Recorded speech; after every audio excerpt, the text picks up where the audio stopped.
Hi and welcome to my channel. It is Francisca here again as always. So guys, I'll be talking about how much you need to, fold your fabric by when you're making different outfits. I'll be talking about blouses, shirts, trousers, princess in blouses, as well as, skirts. I've gotten some questions in some of my videos on YouTube. Some people ask me that, okay, when I'm making this dress, how much do I need to fold my fabric by? When I'm making this trouser, how much do I need to fold my fabric by? How many yards of fabric do I need to make this outfit? How many this, how many that?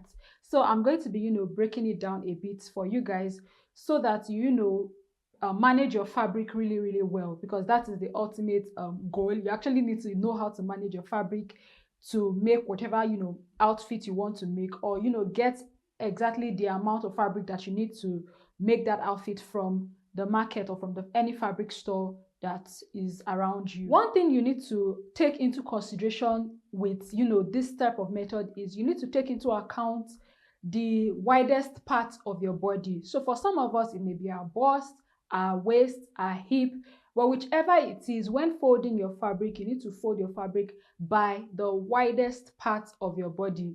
Do you understand? I'm referring to the horizontal part of your body, which I mentioned three just now: your waist, your bust, or your hip.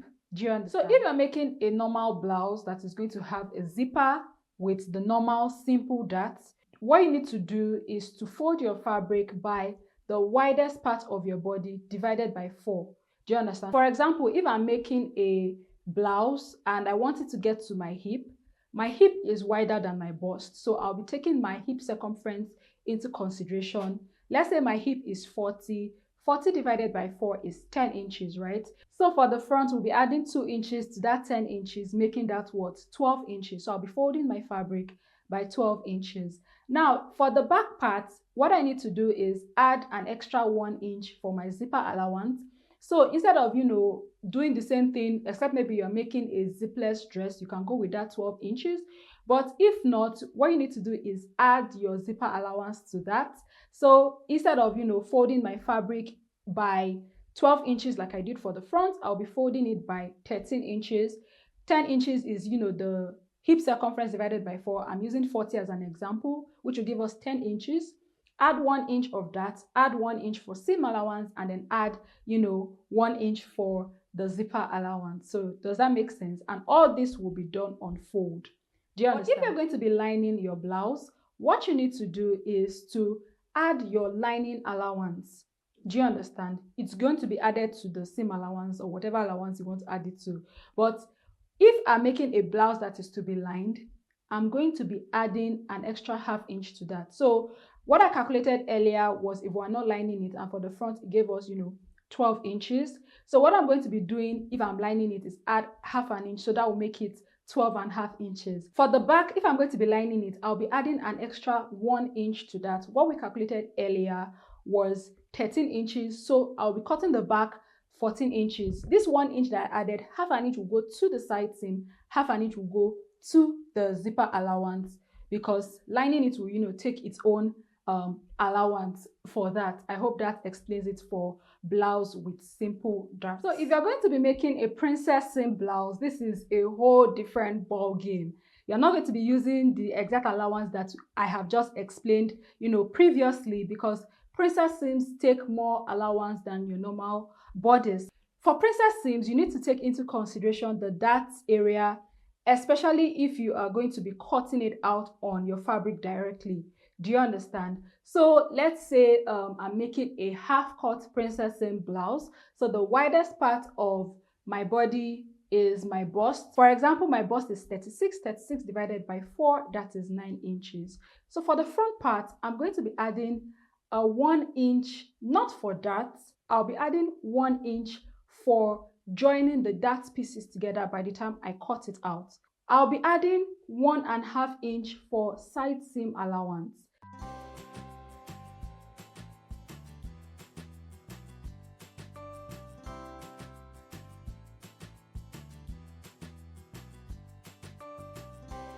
For princess seams, you may actually, need to use your under bust to actually fold your fabric.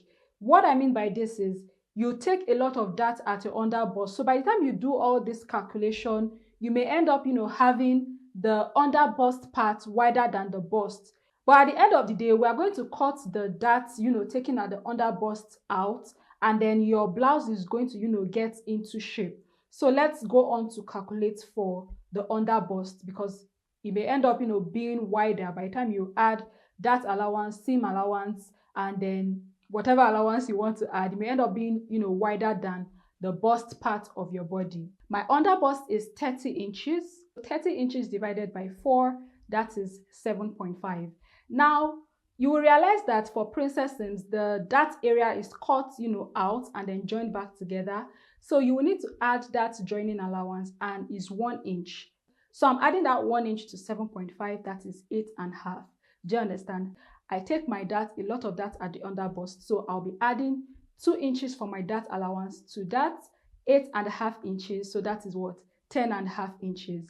Then we're going to add side seam allowance, and side seam allowance is 1.5 inches if you are lining it. So 1.5 plus 10.5, that is what? 12 inches. So does that make sense to us?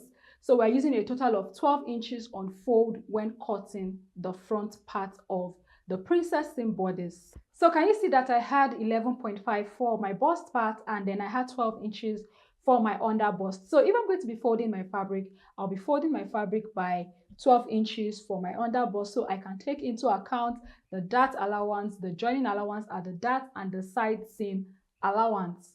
Do you understand? I hope this explains it. Now, if you are going to be cutting the back, what you need to do is to add your zipper allowance to that. So just add 1.5 to 12 inches, and that will give us 13.5. So fold your fabric by 13.5 inches. If you're not going to be lining the front, remove half an inch. If you're not going to be lining the back, remove 1 inch. Do you understand? So you can go on to actually sketch this out on paper so that you can understand my explanation. So now we're going to move to, folding for fitted shirts.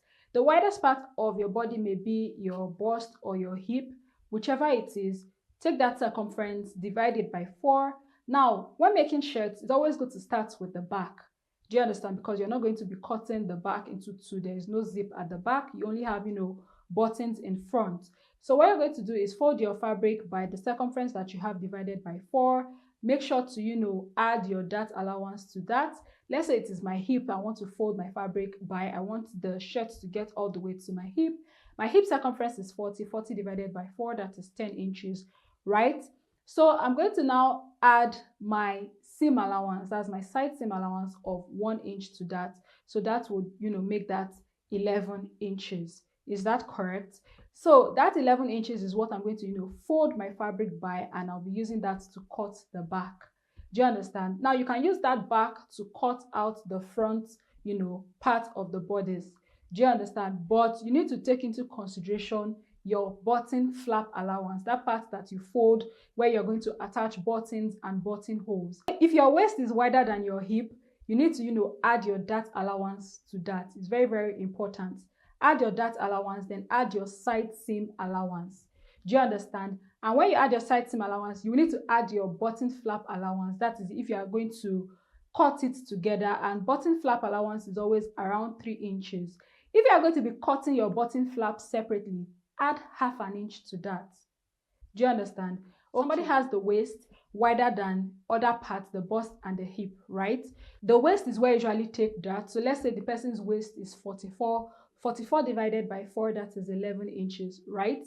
So that 11 inches, we're going to be adding 1 inch of that to 11 inches. So that is what? 12 inches. We're going to be adding 1 inch for seam allowance. That is what?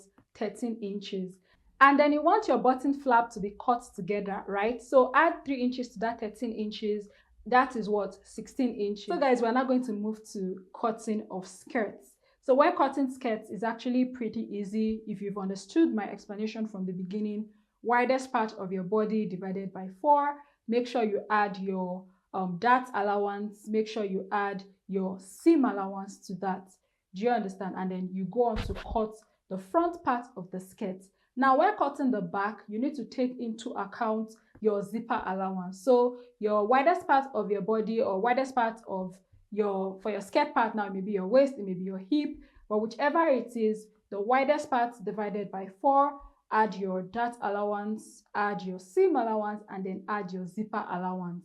If you're going to be lining your skirt, add an extra 1 inch. Do you understand? Because your zipper area will take half an inch, your side seam area will take half an inch. For the front part, all you need to do is to, add just half an inch extra to that if you're lining it, because it is not, divided into two. You don't have any zipper at the center front of your skirt, only the side seam will take that half an inch seam allowance. So go on to add half an inch seam allowance to that.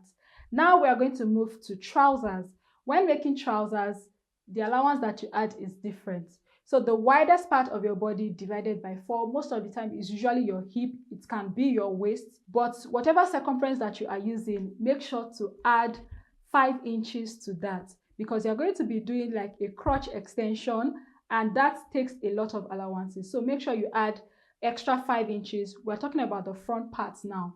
And now for the back, what you need to do is add an extra 7 inches, because the back crotch is always longer than the front, so you don't want to, make any mistakes. So make sure to add an extra 7 inches for the back. Now, when it comes to knowing how much fabric you need to make a particular dress, you need to take into account these calculations that we have done earlier. And then what you need to note is the length of the blouse. So you can have the length of the blouse, inclusive of seam allowance at both shoulder and hem, to be about 23 inches. And then the widest part of the body, after doing your calculation, can be about, let's say, 16 inches. So we have 23 by 16. And remember that you're going to do this on fold. So that 16 part will, be doubled. So that will make it 32 inches. So 32 by 23 inches, right? So it means that when making a dress with this measurement, you just need a yard of fabric.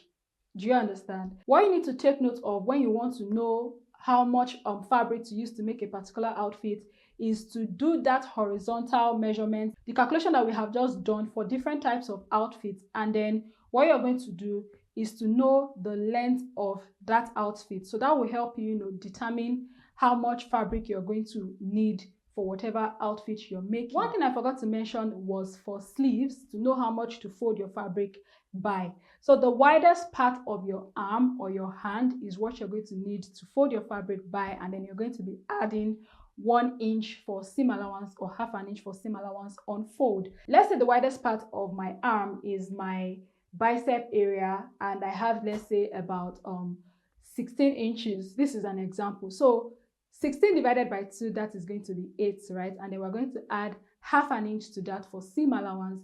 If you're not lining it, if you're lining it, add 1 inch to that. So let's say we are not lining it, so I'm adding half an inch to 8 inches, so that is 8.5. So I'm going to fold my fabric and then mark 8.5 inches. That is the width of my sleeve. The length part is dependent on you. You may want to go with a short sleeve, a long sleeve, or a 3/4 sleeve. That is definitely up to you. So I hope this explains it when it comes to, knowing how much fabric to use, knowing how much to fold your fabric by, so that don't waste your fabric. I hope you enjoyed this tutorial. If you have any more questions, please leave it in the comment section. I'm going to do my best to respond as quickly as possible. Thank you for watching. Remember to subscribe to this channel, like this video, share this video with your sewing mates, your sewing friends, and I'll be seeing you guys in my next video. Bye.